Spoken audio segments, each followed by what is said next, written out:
Hi everyone and welcome back to my kitchen and to my channel. I am making a stew here today. This is what we had today on Monday the 6th of March. So I'm starting to prepare in my head for St. Patrick's Day. So I said we'll try and have a few different traditional Irish meals over the next couple of weeks. So this of course is stew, beef stew, or you could call it Irish stew. Whatever you want to call it, but in my head this is Irish stew, but I'm doing it in my slow cooker. So first I put in some butter, a beef stock, and I'm going to add in all the veg that I'm going to use, which today will be carrots. First I put in my meat and then I added in my chopped carrots and some onion. I used a red and a white onion. And at the time of getting this ready in the morning, I hadn't a parsnip or a turnip in the house. So I put on this much of the dinner into the slow cooker. I left it on low and then I had to go off and do a few jobs. So about an hour and a half later, then I added in the turnip and the parsnip. And I then turned it on to high for the rest of the day. So I'm adding in 2 pints of water here, so I've just the meat and the onions and the carrots and some butter and the beef stock cube. And this is the point of where I was just going to leave it on low for about an hour and a half. And now I'm back from my jobs and I'm adding in the parsnips and the turnips and just mix everything together again.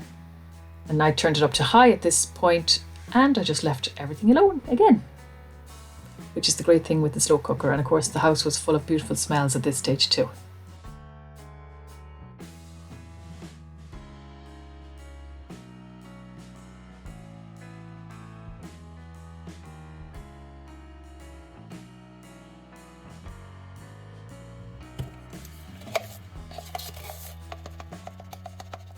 So I've just decided I want to make dumplings to go with my stew, and I've never made them before, and the recipe says you need self-raising flour, which I don't have. So I am going to use regular flour. So I have 125 grams of flour in there, and you add in 2 teaspoons of baking powder. So I think I'll go for double this to make my dumplings. Hopefully we'll like dumplings. But you'll find out by the end of the video. So I'm just adding in another 125 grams and then 2 more teaspoons of this baking powder. And then I'm going to whisk that together. I must get my potatoes peeled for me stew as well. I haven't that done yet. You can of course cook your potatoes in the stew in the slow cooker, but I just don't like to do that because sometimes they get a bit too mushy for me. So I'm a bit odd, I do them separately. Now, so there's my self-raising flour. And I need 125 grams of unsalted butter. I just have 46 grams of unsalted butter, so I'm just going to add some regular butter to that. Now, all in all, with butter I have 125 grams here. So there might be a little bit of salt in it. I'm hoping that won't make much of a difference. Now let's go on ahead and see how to make these dumplings. Now I'm just after getting another recipe for dumplings off my very good friend Hayley from Mummy Cooks Homemade. Now she puts grated cheese into her dumplings and doesn't seem to have as much butter. So I'm going to take out some of the butter and I'll leave that at maybe 90 grams. And then I'm going to add some grated cheese as well. So I'm going to grate my butter.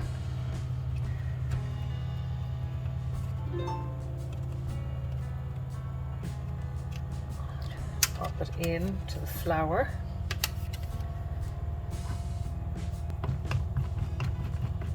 Mind my fingers. Getting near the end. There we go.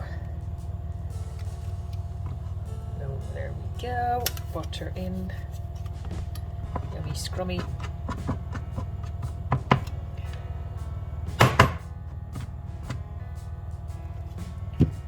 Now I'll wait that. And I'm going to add about 50 grams of grated cheese.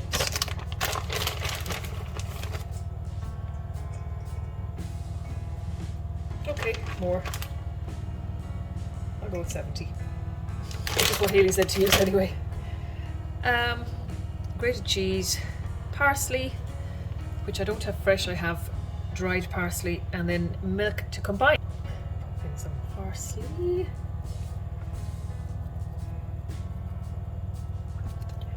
So, Jamie Oliver said we're using salt and pepper.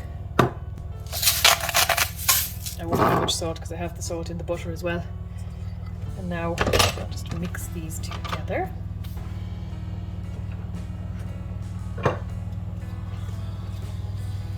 And then I'll start adding in a little drop of milk.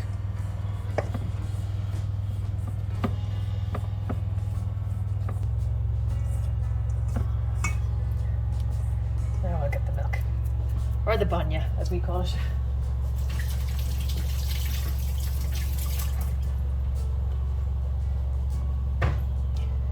So as I said, I don't have a clue what I'm doing, so I'm going to just go very easy on the milk until I see how it combines. Which is happening very quickly.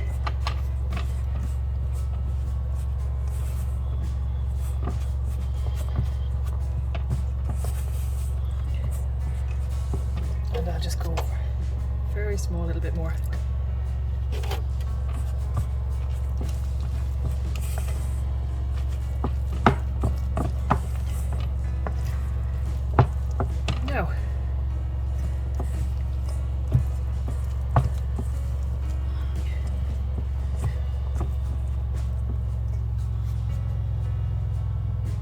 So these go in after they're made. They go in after the stew is fully cooked. And it says to place them on top of a fully cooked stew and press down lightly so they're half submerged. So there is my pink. Now divide it up and roll into a dumpling. I thought it said somewhere to dip them in a flour.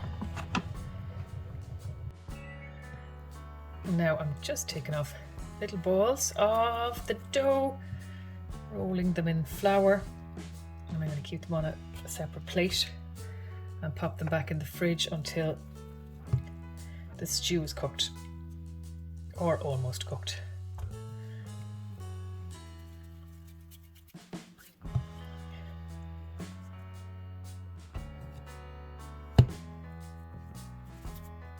Can't wait to see what these taste like. Don't think I've ever had a dumpling. But it's definitely not an Irish thing to do, to have dumplings, so can't wait to see what they're like. Now I am just having a little check on this stew. See how's everything cooking. Now the carrots are cooking nicely, the parsnips, and I will just check a little bit of meat. Now dinner isn't for another 2.5 hours, so there's plenty of time here. I just want to see how it's all doing. Yeah, that's looking nice. But I am going to add some flour now. I'm going to take out some of the liquid and thicken it up into a bit of flour, just to see if I can make some gravy, thicken up the juices into a gravy.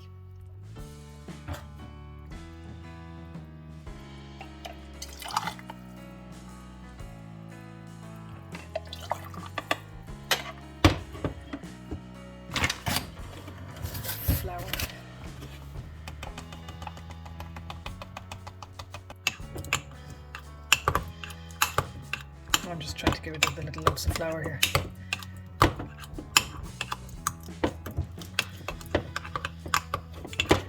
Then I'll add this back in slowly, mix it into the stew, and hopefully it'll give us a delicious gravy can always do this again later on as well. Or just add in some pesto gravy, whatever suits you.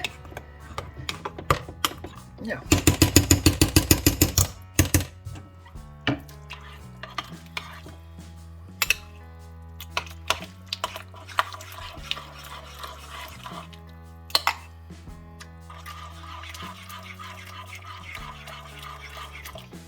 As the flour cooks out, the gravy will thicken up.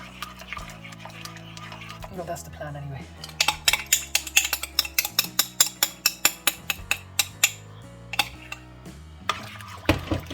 This smells absolutely delicious, I have to say.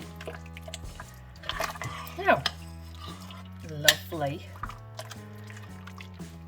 And probably, it's 2:10 now, probably around 4 or 10 to 4, I'll pop the dumplings on top.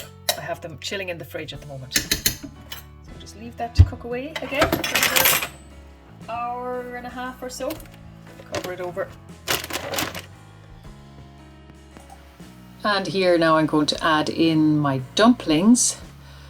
But as you will see in a moment, I overestimated how many we were going to need, and then I discovered that these are going to like nearly double in size. So at the start I filled the whole top of the stew up with the dumplings, but then I'm going to take half of them out because I know that they're going to get too big to fit in the pot. So they look beautiful like this, by the way. But yeah, I did have the sense to take half of them out again.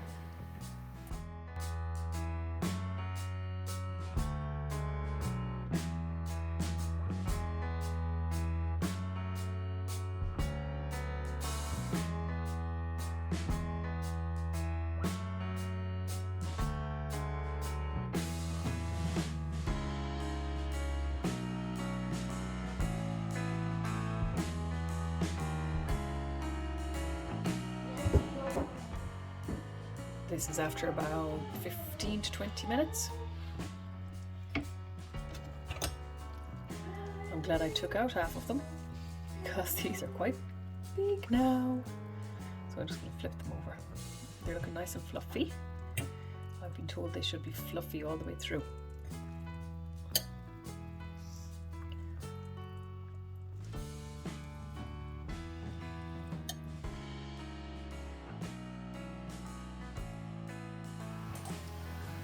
So just there, I just turned all the dumplings over so that they would cook evenly on both sides. And you can see how big they got. So then about 20 minutes later, dinner was ready to be served up. And we had our baby potatoes with our delicious beef stew and our lovely cheese dumplings. And the whole thing was absolutely delicious. And it was a really cold day here today. So it was a lovely dinner for a cold day. And the best part about it is that there's enough left over for tomorrow. I'll just have to put on a few spuds or potatoes or whatever you want to call them. And I have loads of stew left and some of the dumplings as well. So it's great. So that was dinner today. I hope you all enjoyed this video. If you did, please remember to give me a thumbs up on your way out. I would love to see any comments from you. And I love reading all the comments.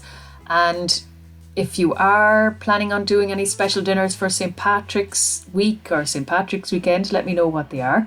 Is there any special St. Patrick's meals you'd like to see from me? I won't promise anything, but I'll see what I can come up with. So thank you all for joining me in my kitchen, and I will talk to you again soon. God bless. Bye.